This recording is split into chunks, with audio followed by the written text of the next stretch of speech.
கல்வாரி அன்பை எண்ணிடும் வேளை கண்கள் கலங்கிடுதே.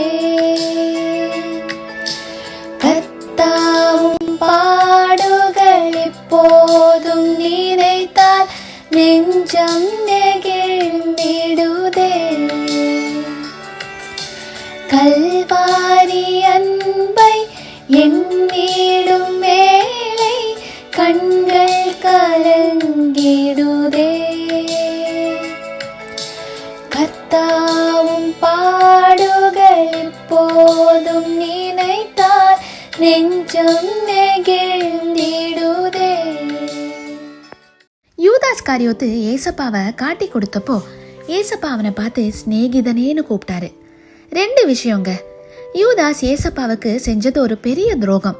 கூடயே சீஷனாக இருந்தான். ஏசப்பா யூதாஸ் காரியத்தோட கால்களை கழுவும் போது கூட யூதாஸ் மனசு மாறி இருக்கலாம். ஆனா மாறல. ஏசப்பாவை முத்தத்தால காட்டி கொடுத்தான். அப்படிப்பட்ட ஒரு சூழ்நிலையில ஏசப்பாவோட இடத்துல நம்ம இருந்தா என்ன சொல்லியிருப்போம்? சிநேகிதனேன்னு கூப்பிட்டுருப்போமா? கண்டிப்பா இல்ல.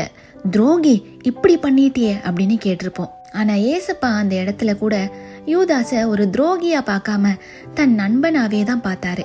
தன் கூட பயணித்த சீஷனாவே தான் பார்த்தாரு. தன் கூட அமர்ந்து உணவு அருந்திய விசேஷமானவர்களில் ஒருவனாக தான் பார்த்தாரு. 2வது விஷயம், அவ்வளோ பெரிய துரோகம் செய்தா கூட அவர் யூதாஸ உடனே ஒரு துரோகின்னு நியாயம் திருக்கல. சிநேகிதனே அப்படின்னு யூதாஸ கூப்பிட்டு இன்னொரு வாய்ப்பு கொடுக்கணும்னு ஏசப்பா நினைச்சிருக்கலாம். சிநேகிதனேன்னு கூப்பிட்டா ஒருவேளை யூதாஸ் காரியோத்து மனம் திருந்தி ஏசப்பா என்னை இன்னும் நேசிக்கிறாரு, என்னை இன்னும் சிநேகிதனா தான் பாக்குறாருன்னு நினைச்சு ஒருவேளை திருந்தி வாழ தன்னை ஒப்பு கொடுக்கலாம். பண ஆசை, பொருள் ஆசைன்னு எல்லாத்தையும் விட்டு விட்டு தன் சிலுவையை சுமந்து கொண்டு ஏசு காட்டின வழியில நடப்பான், ஆண்டவர் ஊழியத்தை நிறைவேற்றுவான் அப்படின்னு ஏசப்பா நினைச்சிருக்கலாம். அதனால கூட யூதாஸ பார்த்து சிநேகிதனேன்னு ஏசப்பா கூப்பிட்டுருக்கலாம். ஆனா அதையும் புரிஞ்சிக்காம யூதாஸ் தன் வாழ்க்கைய முடித்து கொண்டான். நம்மளும் பாவிகளா இருக்கும் போதுதான் அவர் நமக்காக மரித்தாரு. ஒரு பாவிக்காக மரிக்கிற அன்பு என்னன்னு சொல்றதுங்க. இப்ப கூட நம்ம பாவம் செய்யும் போதெல்லாம் நமக்கு அவர் வாய்ப்புகள் கொடுத்துட்டே தான் இருக்கிறாரு. அவருடைய கிருபையினால நம்மை சூழ்ந்து கொண்டே தான் இருக்கிறாரு. நமக்கு துரோகம் செஞ்ச ஒருத்தங்களோட பெயர் கூட நம்ம வாயில சொல்லக்கூடாதுன்னு நினைப்போம். அவங்க பெயருக்கு பதிலா ஏமாத்திட்டு போனானே ஒருத்தன், எனக்கு துரோகம் செஞ்சானே ஒருத்தன், என் வாழ்க்கைய சீரழிச்சானே ஒருத்தன், இப்படின்னு பல வெறுப்புகள் கலந்த பெயர்களை பயன்படுத்துவோம், உணர்ச்சிகளை வெளிக்காட்டுவோம். ஆனா நம்ம ஏசப்பாவை பாருங்களேன், பாவிகளை கூட பெயர் சொல்லி அழைப்பாரு. என் மகனே, என் மகளேன்னு பாசமா தான் அழைப்பாரு. சவுல பெயர் சொல்லி அழைத்து, சவுலே சவுலே நீ என்னை ஏன் துன்பப்படுத்துகிறாய் அப்படின்னு கேட்டாரு. சகேயுவ பெயர் சொல்லி அழைத்து, சகேயுவே வா, இன்னைக்கு உன் வீட்டுல தங்க போறேன்னு கூப்பிட்டு ரட்சித்தாரு.